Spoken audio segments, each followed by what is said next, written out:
পার্বণ তো চলেই এলো, আর বাঙালি বাড়িতে পিঠেপুলি উৎসব হবে না সেটা কি হয়? তাই আজ তোমাদের সাথে শেয়ার করছি একটু অন্যরকম পালং পাটিসাপটা। এর জন্য প্রথমে কিছু পালং শাককে অল্প ভাপিয়ে নিয়ে ঠান্ডা জলে দিয়ে মিক্সিতে একটা স্মুথ পেস্ট বানিয়ে নিলাম। এখানে বলে রাখি, শাকটা ঠান্ডা জলে দিলে কালারটা কিন্তু সুন্দর থাকে।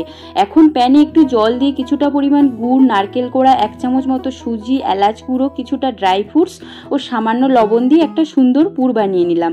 এখন একটা পাত্রে 1 বাটি চালের গুঁড়ো, ময়দা, অল্প সুজি, চিনি, সামান্য লবণ ও শাকের পেস্ট দিয়ে সুন্দরভাবে মিক্স করতে হবে। প্রয়োজনে জল বা দুধ দেওয়া যেতে পারে। আর এই মিশ্রণের টেস্টকে একটু বাড়ানোর জন্য আমি 1 চামচ মতো ড্রাই কোকোনাট দিয়েছি।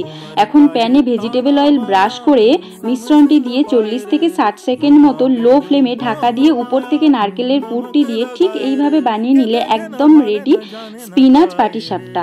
অবশ্যই একবার বানিয়ে দেখো, আর ভিডিওটি ভালো লাগলে লাইক করে দিও।